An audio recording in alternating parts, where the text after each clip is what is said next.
Next topic is learning. Learning in behavior management.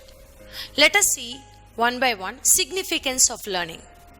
Learning is defined as the acquisition of knowledge or skills through study, practice, or experience. Learning helps in the effective management of human resources. Normally, in the organization, people learn to behave in various manners based on their learning process. Learning influences a lot in individuals' behavior. Let us see the theoretical process of learning. There are various theories contributed by various management experts towards the concept learning. First one is behavioral theories. Ivan Pavlov, one of the major behavioral management expert, explained this particular theory. This theory emphasizes the connection between stimulus and response, and it is also called as connectionist theories. The stimulus response, it is also called as SR connection, deals with the classical or respondent conditioning, while response versus stimulus connection deals with instrumental or operant conditioning. Classical conditioning theory given by Ivan Pavlov explained with an experiment with the dog. It is defined as a process which formerly neutral stimulus, when paired with an unconditioned stimulus, becomes conditioned stimulus that elicits a conditioned response. Ivan Pavlov explained this in various categories. The first one is before conditioning. The dog has been given particular food. The dog started salivating. Later, there was a ringing of a fork. It is called as before conditioning. It is a neutral stimulus. When the neutral stimulus is being given, dog didn't respond. No conditioned response. Next is during the particular process, during the particular conditioning process, ringing of the fork happened. Subsequently, the food has been given to the dog. The dog started salivating. It was also unconditioned response. This particular process continued for a period of time. Here, the learning happened for the dog as when the ringing of the fork happened, subsequently the dog learned that food will be given to that particular dog. So, the last process is when the fork has been ring, there is a conditioned stimulus. This is called as a conditioned stimulus. The condition is that after ringing of the fork, the food will be given to the dog. So, conditioned stimulus followed by conditioned response. Here, when the fork is being ring, the dog started salivating even before seeing the food. So, the process started with unconditioned stimulus with unconditioned response as the given food with dog salivation ended with ringing of the fork. Dog started salivation. That is conditioned stimulus with conditioned response. Here the condition is after ringing of the bell, dog will get a food. This is a particular learning theory called as classical conditioning theory. Next is B.F. Skinner explained that operant conditioning theory.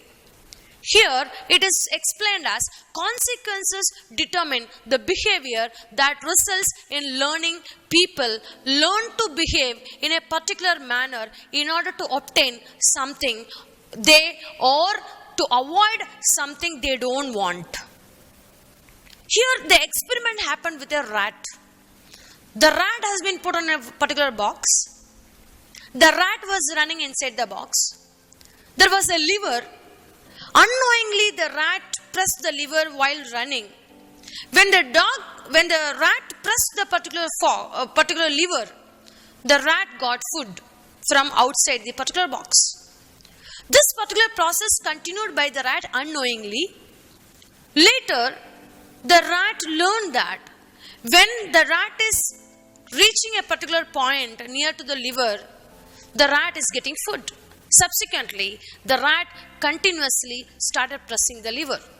So, it was getting the food from outside the box. This is another particular theory called as operant conditioning theory. The theory explains very simply as the behavior of an individual is followed by the consequences of the behavior. If the consequence is positive, the behavior will be continued. Next theory is called as cognitive theory. Edward Tolman stated that cognitive learning consists of a relationship between cognitive environment clues and expectations.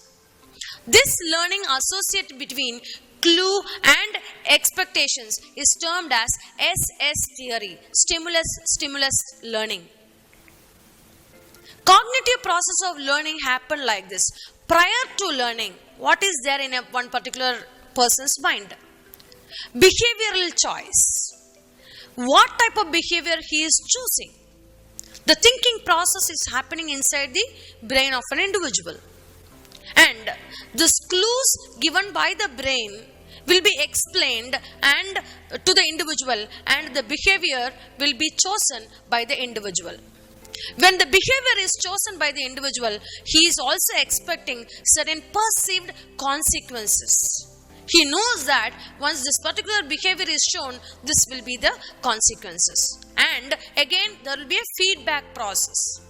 Based on the actual consequences, feedback will be given. This feedback given to the person will be stored in the memory, can be utilized for next particular behavioral process. Next, the cognitive theory itself explains people draw on their experiences and use past learning as basis for the present behavior. Because the feedback is given, so the feedback becomes the knowledge for future learning or future behavior. Experiences represent pursued knowledge or cognitions. People make choices about their behavior. The employee recognizes the consequences of their choices also. These are all the important points in cognitive theory. Cognitive theory also explained with various experiments like animals like rats and other things. Clues will be getting by the rat to exit from one particular area to other area. One, he is identifying this particular clues. Next, this learning will be taken into next actions, or the behavior will be followed by based on the learning in the past experiences. Next theory is called as social learning theory. Social learning theory can take place through various or modeling and self-control processes. It is also called as vicarious learning model. It is also done through modeling process and self-efficacy. Modeling process is one of the important learning theory, like Albert Bandura hypothesized that people could learn for others, that such learning took place in two particular steps. Through observation, a person acquires a mental picture of the particular act carried out by someone else and its consequences. Then the particular person enacts the acquired image. It is divided into two particular stages. First stage, the individual observes what the other person is doing. One of the classical examples for this particular theory is how we imitate the actors, how we imitate the other various eminent personalities. We see them, we observe them, this is how they behave, and what is the consequences. Simultaneously, after the observation, we try to enact the same kind of behavior and we expect the consequences also. This is called as social learning theory. The next point under social learning theory is self-efficacy. The self-efficacy is called as the self-perceptions of how well a person can cope with situations as they arise. People with high self-efficacy usually do better than people with low self-efficacy. These are all the important theories under learning.